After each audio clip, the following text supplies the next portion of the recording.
بسم اللہ الرحمن الرحیم۔ دوستو، یہ واقعہ ایک سچے مسلمان نمازی اور ابلیس کے درمیان ہے کہ کس طرح ابلیس نے ایک سچے مسلمان نمازی کی مدد کی۔ ایک شخص اندھیری رات میں فجر کی نماز پڑھنے کے لیے گھر سے نکلا۔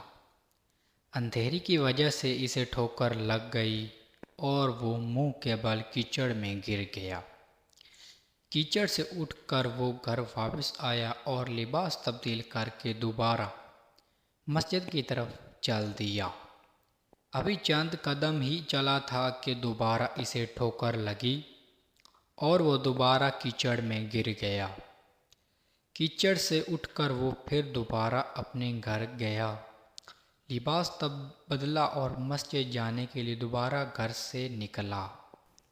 جیسے ہی وہ اپنے گھر سے باہر نکلا تو اس کے دروازے پر اسے ایک شخص ملا جو اپنے ہاتھ میں روشن چراغ تھامے ہوئے تھا۔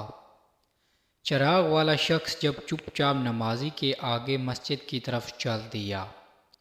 اس مرتبہ چراغ کی روشنی میں نمازی کو مسجد پہنچنے میں کسی دشواری کا سامنا نہیں کرنا پڑا۔ وہ خیریت سے مسجد پہنچ گیا۔ مسجد کے دروازے پر پہنچ کر چراغ والا شخص رک گیا۔ نمازی اسے چھوڑ کر مسجد داخل ہو گیا اور نماز ادا کرنے لگا۔ نماز سے فارغ ہو کر وہ مسجد کے باہر آیا تو وہ چراغ والا شخص اس کا انتظار کر رہا تھا تاکہ اس نمازی کو چراغ کی روشنی میں گھر چھوڑ آئے۔ جب نمازی گھر پہنچ گیا تو نمازی نے اجنبی شخص سے پوچھا، آپ کون ہیں؟ اجنبی بولا، سچ بتاؤں تو میں ابلیس ہوں۔ نمازی کی تو حیرت کی انتہا نہ رہی۔ اس اجنبی کی یہ بات سن کر نمازی سوچنے لگ گیا، ابلیس شیطان کیسے مجھے مسجد تک چھوڑ سکتا ہے؟ اس کا کام تو لوگوں کو بہکانا ہے۔ تو اس شخص نے بڑی حیرت کے ساتھ ابلیس سے پوچھا، تجھے تو میری نماز رہ جانے پہ ہی خوشی ہونا چاہیے تھا، مگر تم تو چراغ کی روشنی میں مجھے مسجد تک چھوڑنے آئے۔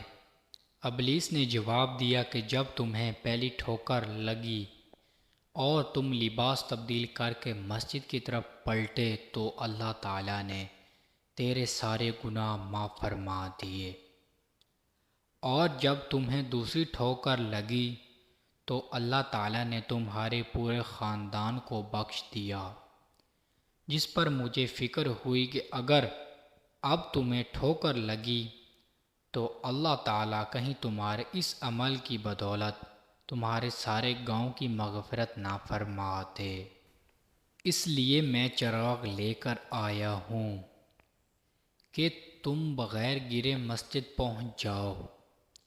اس شخص نے جیسے ہی یہ بات سنی تو اس نے اللہ تعالیٰ کی بارگاہ میں اپنا سر جھکا کر اللہ کا شکر ادا کیا۔ تو دوستو، یہ ہے ہمارے رب تعالیٰ کی شان، سبحان اللہ۔ اللہ تعالیٰ ہمیں 5 وقت کا نمازی بننے کی توفیق عطا فرمائے اور ہمیں سچا مسلمان بننے کی توفیق عطا فرمائے، آمین یا رب العالمین۔